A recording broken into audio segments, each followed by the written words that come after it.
It is not our differences that divide us. It is our inability to accept and celebrate those differences. Hello everyone and welcome to Byjus IAS Exam Prep and welcome to another video in Knowledge Series. Now in this video, we will be discussing about the Uniform Civil Code or UCC as it is known. Now what exactly is UCC and what is this discussion all about? So UCC is common laws governing personal matters. When I say personal matters, I mean things like marriage, things like divorce, things like inheritance, succession, guardianship rights, minority rights, etc. So matters governing these personal aspects of life, the laws related to these matters are what are covered under the Uniform Civil Code. Now since we have a common criminal code, hence the need is felt for a common civil code. Now, why is this discussion all about? There has to be some kind of constitutional locus which provides for such provisions to have this discussion in the first place. Now, under DPSPs, that is Article 44 of Part 4 of the Indian Constitution, we have something called the Uniform Civil Code for the citizens, meaning that the state shall endeavour means to strive, the state shall endeavour to secure for all its citizens a uniform civil code throughout the territory of India. So the objective of Article 44 of the DPSP in the Indian Constitution was to address the discrimination, against the vulnerable groups and also harmonize the diverse cultural groups in the country. This was the purpose of Article 44. In fact, let me remind you that Dr. Ambedkar in the Constituent Assembly, while formulating the Constitution, had said that UCC is desirable. However, for the moment, it should remain voluntary. Now, initially, in the draft Constitution, under Article 35, we had this provision for UCC, which was then added under DPSPs. That means the non-justiciable part of the Constitution. So we have the justiciable part, which we know as the fundamental rights, and then we have the non-justiciable part, the part 4, which is known as DPSP, the Directive Principles of State Policy. So DPSPs are not justiciable in court. Nevertheless, whatever policies are mentioned in the DPSP, they are fundamental in the governance of this country. So every government, center or state, should keep in mind these policies while formulating the regulations, rules, norms, etc. in the country. So it acts as a moral obligation, also sometimes a legal obligation on the various governments. So that is why Article 44 provides us with the constitutional location of the provision for UCC. Now again, I will repeat that it was incorporated as an aspect that would be fulfilled when the nation was ready to accept this UCC and the social acceptance of UCC could be made. Now the origin of UCC dates back to colonial India, where the British government submitted its report in 1835 and it laid stress on having common set of laws governing matters related to, say, crime, matters on things like evidences, matters on contract, but they specifically recommended that the personal matters, the personal laws of Hindus and Muslims should be kept out of such codification. So Britishers did not take any effort to codify these laws. However, in 1941, there was a committee formed, a 4-member committee chaired by Sir B.N. Rao, and this committee was called the Hindu Law Committee, which was established to at least codify one religion's laws. And this committee submitted a report. The report which became the basis for in future the passage of which we know as the Hindu Code bills. Now, as of now, what exactly is the situation of various personal laws in the country? So, presently, for Hindus, what we know as the Hindu Code Bills are these 4 laws which govern personal matters for Hindus. These laws have been passed by the Indian Parliament post-independence.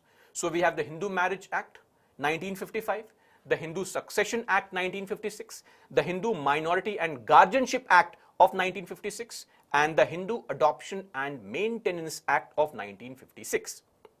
Apart from it, we also have laws for Muslims, the Muslim Personal Law, Shariat Application Act of 1937, and the Dissolution of Muslim Marriage Act of 1939. Then for Christians, there is a law from 1872, that is the Indian Christian Marriage Act. Then for Parsis, we have a Parsi Marriage and Divorce Act. Then for Sikhs, even though Sikhs, Jains are covered under the Hindu Marriage Act, they have a separate law which is called the Anand Marriage Act. Now, all these are personal laws governing personal matters and are different for different religions. However, in our country, there is also one religion neutral law, and that religion neutral law is called the Special Marriage Act. This Special Marriage Act is of 1954. This is a religion neutral law. So this is the current scenario. Now, with wide disparity in laws in the country dealing with personal matters, the debate has always been up with respect to why so many laws in the country. I'll quote what Dr. Ambedkar was laying so much stress on in the Constituent Assembly. Now, Dr. Ambedkar basically said, and I quote, that I personally do not understand why religion should be given this vast, expansive jurisdiction so as to cover the whole of life and to prevent the legislature from encroaching upon the field. After all, what do we have and why do we have this liberty for? We are having this liberty in order to reform our social system, which is full of inequities, which is full of discriminations and other things, which conflict with our fundamental rights. This was an opinion held by Dr. Ambedkar, who was vociferously in favor of having a common set of personal laws for every citizen of this country. At the same point of time, amongst the people who were opposing this were people like the chairperson of the Constituent Assembly, Dr. Rajendra Prasad, who said that new concepts, new ideas, which are foreign to the Hindu law, they are susceptible of dividing every family in this country. So we had both the people who supported UCC and people who were vehemently in opposition of UCC. Anyway, due to the efforts of the parliamentarians, at least one group of laws, at least for one religion, that is for Hindus, we made some modifications and we tried to codify as much as possible the prevailing customs, keeping in mind the traditions and customs of the Hindus, into 4 set of laws which you now know as the Hindu Code Bills. So this was passed, but then the fact remains that other communities did not have such a provision, and that is why we are yet to have a common set of laws in the country. Now, what exactly are the issues that you come across due to a lack of a uniform civil code? First things first, it goes against equality. Obviously, I mean, under Article 14, everybody should be treated equally, and when separate groups are treated separately, it also violates Article 15, the discrimination on the basis of religion. So that's one point of view. Secondly, it also comes in the way of, some people believe, the national and social integration. There exists a divide, and some communities may feel that other communities are allowed to have their personal laws in place which benefits them, and this could also come or act as an impediment in the social integration, in the national integration. That's there. Then laws based on religion and religious practices always undermine the secular ethos of the country, is what is believed. Beyond that, if we have a UCC, it will also ensure equal rights for the marginalized groups in every religion. Because see, the laws, the social customs in religion were made in times which were deeply divisive and deeply patriarchal. So it also goes without saying that when you have UCC, it will help in securing gender equality. So that is also going to come along with UCC.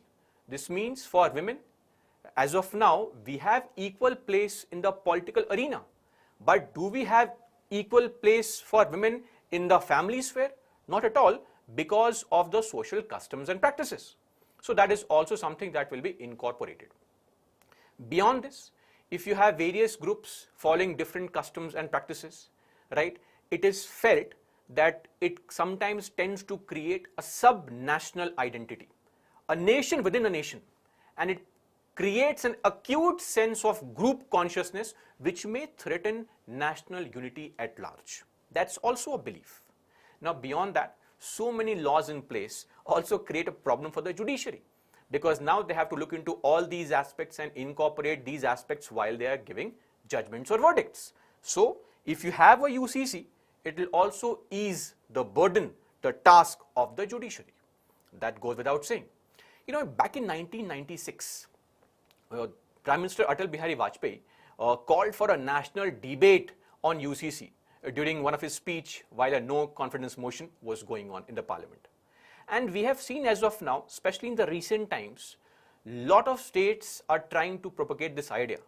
Recently, Uttarakhand, where Pushkar Singh Dhami, the CM of Uttarakhand, or in UP, in Himachal, even the MNS chief, Raj Thackeray, all of them have called for a UCC to be put in place in the country. So yes, the demands are coming from various quarters to have one common set of laws which will govern every citizen of this country. Now, these are all arguments in favor. What are the arguments against UCC, or what are the possible impediments in having a UCC? So first up is the diversity of this country. You know, to think of it, India is extremely diverse as a country. Right from our childhood, in every essay we have written, we have mentioned this line, India is a diverse country, unity in diversity, obviously. And despite this diversity, we have been able to survive as a nation where, look at the Western countries, they have just 2 races and they are not able to live properly. And India is a plethora, a melting pot of so many communities with so many customs and practices and ways of life. And still we are largely happy as a nation. So diversity is there.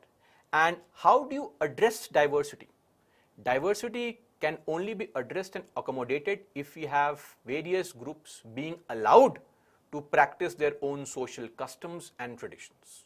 That's always going to be beneficial for the country in the long run. Secondly, what about the guarantee of Article 25? What about the guarantee of Article 26?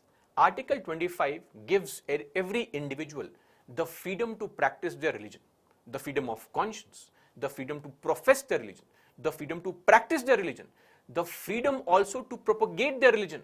And then Article 26 gives every religious group the freedom to manage their own affairs with respect to religion. What about the promise given by the constitution makers? What about the promise given by the founding fathers to every community who decided to choose India as the nation? We will be backtracking on the promise. And frankly, the personal matters in our country are enmeshed with religion. That is why the founding fathers did not incorporate the word secularism, because Indian secularism is completely different from the Western concept of secularism. Here, the state and the religion, there is no strict separation like the definition that the West follows. Strict separation between state and the church, that is state and religion. In India, what we follow is principled intervention. When I say principled intervention, apart from the fact that there are provisions in the Constitution under Article 25 which allow the state to make regulations for bringing in reforms in religion. This also means that the state may not have any religion, but the state will interfere based on principles. The state will interfere and keep a safe distance from religion and will only interfere when it feels that the rights of any individual, the dignity of any group are being violated in the larger fold of this nation.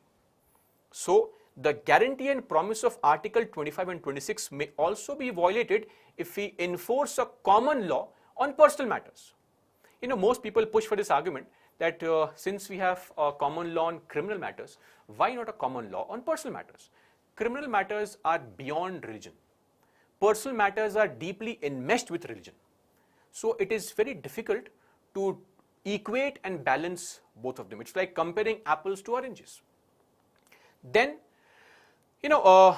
Supreme Court has also gone ahead and tried to, at various points of time, not just force, but also give a call that let's have a UCC. But then countering Supreme Court is very easy at this point of time. Supreme Court in various judgments or observations has been very diverse and diverse not in the very right sense. I'll just quote an example of the observation made by Supreme Court in one Sarla Mudgal case in 1995. Justice Kuldeep Singh made this observation in this case. He stated that the Hindus along with Sikhs, Buddhists and Jains, they have forsaken their sentiment in the case of national unity and integration. Some other communities would not do the same thing for the establishment of a common civil code. This is like making allegations against a community that some community is trying to, have a different opinion on UCC. Beyond this, a very simple counter has been presented to this argument by the famous legal scholar and women's rights activist Flavia Agnes and some other legal luminaries. They simply say that many anti-women biases in the Hindu code bills still remain, which have never been adequately brought forward with respect to Indian public debate. Look at even the response of Supreme Court in an observation in the recent times when you are practically blaming the victim. So victim shaming is what Supreme Court did right now. And even almost 25-27 years back, the same thing was done for the Muslim community, that they are the ones who are causing an impediment in UCC. No, there are other very glaring problems in implementing UCC. It's not that simple. Let us just understand it. The Hindu code bills, which have been codified, Hindu code bills are merely codified and merely homogenize the personal laws, and they have not been reformative. Surprisingly, the Hindu right has always supported and pressed on the need for UCC, overlooking this very basic argument that the 4 laws we see, they have simply codified the existing customs and practices. It has not delved deeper into providing a sense of equality for women in most places. Beyond this, let's also understand, has anyone ever come up with a draft of a uniform civil code? Have we ever seen a draft bill of this sort? It is so difficult to incorporate various aspects under one broad roof. To say that we should have a UCC is a different thing, but formulating a UCC in itself is going to be a huge challenge. Personal laws are fiendishly difficult to unify, and in a staggeringly diverse country like India, in a vast country like India. Look at northeastern Christian majority states like Nagaland, like Mizoram. They make their own personal laws that follow their customs and not religion. Goa has a 1867 made common civil law that is applicable to all communities, but there are some different rules for Catholics and some minor different rules for other communities, including one which protects bigamy for Hindus. So even in those places where you have UCC, there is no equality of sorts. Plus, what about the various communities, various tribes which follow different social customs in Schedule 6 areas and other places? Who is going to protect their customs? If you are going to give an exception for some communities, other communities will demand the same kind of exception. So the problem is also in framing a UCC. And interestingly, reconciling the Uniform Civil Code, right?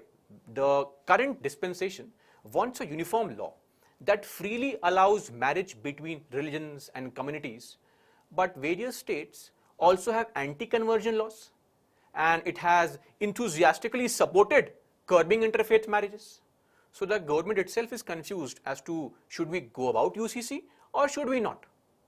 And this is also felt that it may harm the interests of some communities. It's largely believed that if a parliament, the current dispensation, even though it may or may not have a Hindu bias, that's for them to decide, but it is being perceived by some groups as being biased in the favor of a large community. So the problem also is of democratic trust. Obviously, any government which is in power has won the electoral trust of people. It has a right to make laws in the country on any matter, definitely. But along with electoral trust, there is always an element of democratic trust which comes into question. And it will always be missing when any body, any parliament will frame the UCC. There will always be a fear in the minds of minorities that this is let's say a Hindu majority parliament. Now, obviously, in a country with more than 75% of Hindu population, if you pick people randomly from any sample space, majority of them will be Hindus. And then the problem of codification. Let's say you make some laws and those laws are very close to the Hindu code bills, then the allegation of other minorities that, see, this is what we are pointing out at. Let's say you make laws which are very close to, say, the Christian laws or the Muslim laws, then the issue raised by other communities that, see, this is called appeasement. So eventually it is going to be very, very difficult to frame the UCC. In fact, Law Commission in 2018 has also said the same thing, that UCC in our country is neither necessary nor desirable. It is not required at all. Then what exactly is the solution? I mean, there is no denying the fact that various aspects of religion are deeply divisive and patriarchal. And sometimes the governments get involved in appeasement, as we saw in the 1980s in the Shah Bano case. Sometimes governments become over-enthusiastic with trying to curb some kind of discriminatory practice in one religion while overlooking in the other religion. That also needs to be taken care of. So eventually, the best way forward is the problem that we have with the personal laws that exist in the country. So what exactly are the problems that we have?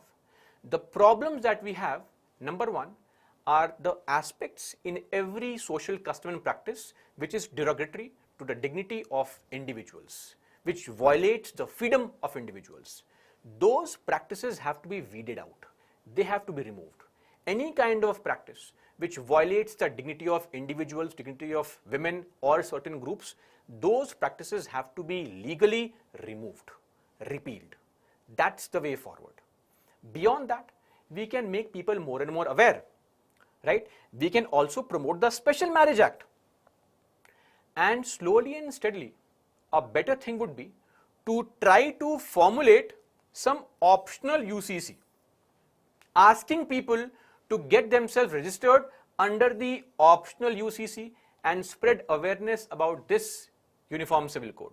That why don't you get yourself registered under the Special Marriage Act? Why don't you get yourself registered under the laws which are being made which are religion neutral? If more and more people, especially in the coming generations, get themselves registered under an optional UCC, we would not need to force anyone. And slowly and steadily, the society itself will weed out, will remove the religious practices and customs. See, in a larger, diverse country like India, there will always be people who you can never please. That is bound to happen. Those are fringe elements. They have to be dealt with an iron hand. Beyond that, let us firstly try to frame a UCC, right, and make it optional and spread awareness about the discriminatory practices in most religious texts, not what the people preach. Because the problem with religion these days is that there are 3 or 4 people who are preaching things, and most people have no time to go back and read the basic books. So we have to spread awareness about what is mentioned in those books which is seemingly discriminatory, and then slowly and steadily weed those out if it comes into conflict with fundamental rights, and also tell people as to what exactly are the challenges. as and when awareness spreads, we will find that there is a genuine sense of acceptance for uniformity in personal laws. The moment the society is more educated, it will be more accepting of such kind of laws. You know, it's very clear that UCC is not a magic bullet. I mean, uniformity does not always bring any value to the law. That's true. In fact, let alone bringing a big value, we have seen sometimes uniformity is not desirable. That's the beauty of diversity. What makes a good law is that it should be just, it should be fair, it should be clear, it should be constitutional, it should be moral, it should be rational. That's what makes a fair law. So this also has to be kept in mind. And think for one instance, Upendra Bakshi, one very famous jurist, has said that do we know enough about the personal laws of various tribal communities for which the UCC may be decided? Or do we know enough about the religious rules, regulations, the religious personal laws of other Indian communities? It is a very sad mistake, he says, to think that UCC is all about Hindu-Muslim relations and identities. We are forgetting the various diverse groups and communities which exist in the country, and if we make a UCC, enforce it mandatorily, it will also take away the beauty of diversity plus the allowing of various groups to have their own social customs. That should never be forgotten. We have to view this beyond the narrow prism of Hindu-Muslim identity. And no, sadly, since independence, no group, either in favor of UCC or against UCC, has ever been able to prepare a single text on UCC. See, what a UCC realistically looks like, what it would mean is something that is a thing that has to be given to people of this country. So we don't know. And given the toxic political climate that has been created right now, with diversity being attacked constantly, it is plausible that the efforts made by any party in any state will always lend to some kind of a majority-minority spin to such an exercise. It will always be looked upon as either appeasement of minorities or domination of the majority. That's also a challenge. And that is why unity, not uniformity, must be our aim. We attain unity only through variety. Differences must be integrated. Differences must be integrated. They should be annihilated. Is the process that we are following. But differences should not be annihilated. Differences should not be removed. We have to accept those differences. And that is why what pales or what divides us pales in comparison to what unites us. So that is all as far as the Uniform Civil Code is concerned. Now I'll take up some questions from you guys. Questions please if you have any.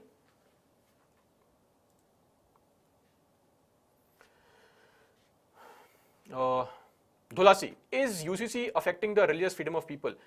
Definitely, as we have discussed, that UCC may affect religious freedom of lot of groups, social practices and customs of various communities across the country. Surabhi, what challenge can be faced? Oh, we have just addressed that concern. What challenges can be faced by India if we implement it? So various challenges. Firstly, codification of the law. Secondly, the fear in the minds of minorities. Number 3, it actually goes on to violate Article 25 and 26. How will you address that concern?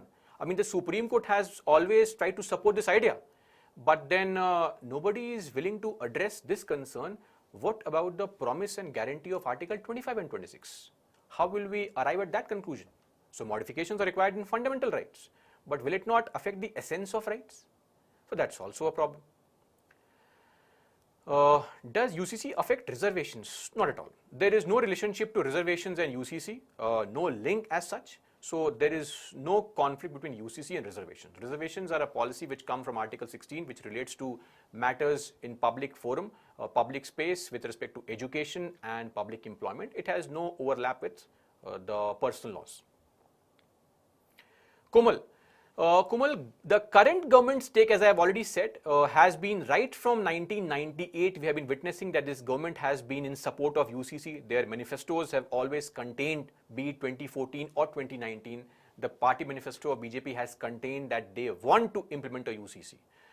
They have not taken a decision as such, But now we are witnessing some state governments coming forward, like say Uttarakhand or Himachal Pradesh, which are showing enthusiasm in formulating a UCC. Let us see what kind of draft bill they bring in the place, bring to people in the first place.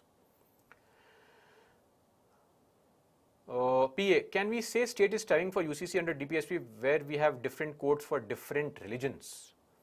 State is striving for UCC, not really. What we are striving for and what we should strive for is removing any kind of derogatory practice.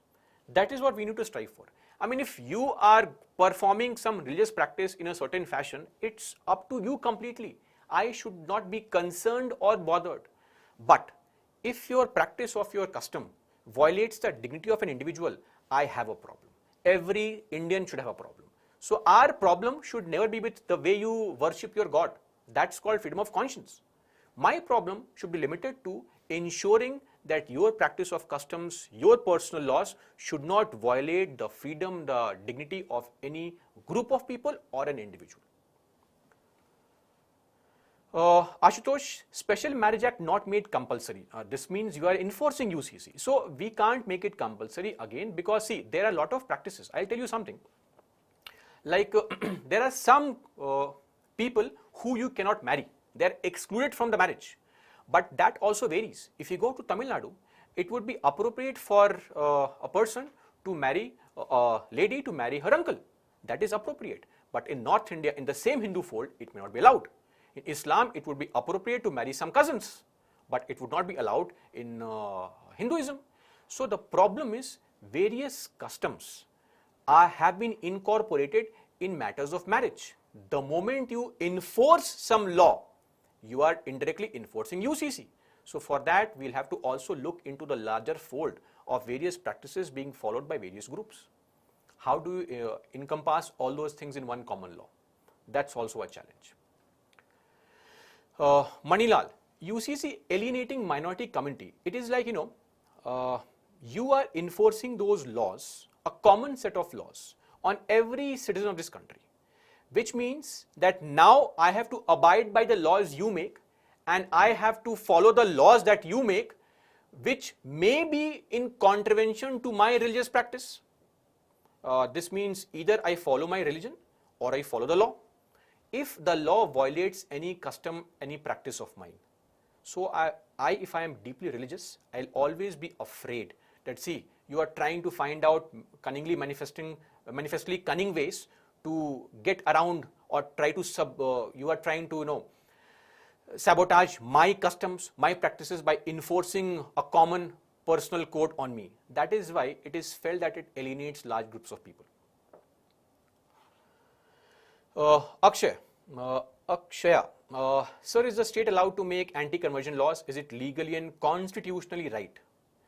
See, Akshaya, the big issue with respect to this question is that we are making anti-conversion laws, and sadly, anti-conversion laws have so many loopholes that, I mean, in order to convert into some other religion in various states, you have to inform a concerned state authority, maybe an SDM or a district magistrate in most cases. You have to give a notice of say 15 to 60 days of prior notice to convert, whereas Article 25 allows you to have a complete freedom of conscience. But the problem stems from a judgment which was passed in 1977. That was the Stanislaus case, wherein a 3-judge bench passed a judgment saying that the right to propagate the religion does not give you the right to convert on the grounds of fraud, on the grounds of force, on the grounds of allurement. So nobody has a right to convert anyone else on the grounds of allurement. It's a very weak choice of words. When it comes to religion, everything is allurement. There is no proof of anything existing. It's your belief versus mine. So everything is allurement. That's a challenge. So yes, anti-conversion laws are constitutionally valid because of Supreme Court judgment, but the justification is very weak. And then there are strict penalties imposed on people for conversions, for mass conversions, which can be as high as a jail sentence plus up to 50,000 rupees of fine in some cases. The problem is that even to exercise a very basic right, the freedom of conscience, we are dependent on the permission of the authorities. But since there are communities which have been forcefully converting people, or there are communities, allegations of which, against some communities which have been trying to pay people money to convert. Hence, these laws were brought in place. Lokesh, obviously, states can form it, but then the point being, eventually, it will again come into conflict. What about people who move freely from one state to the other? So there has to be some kind of a common code eventually.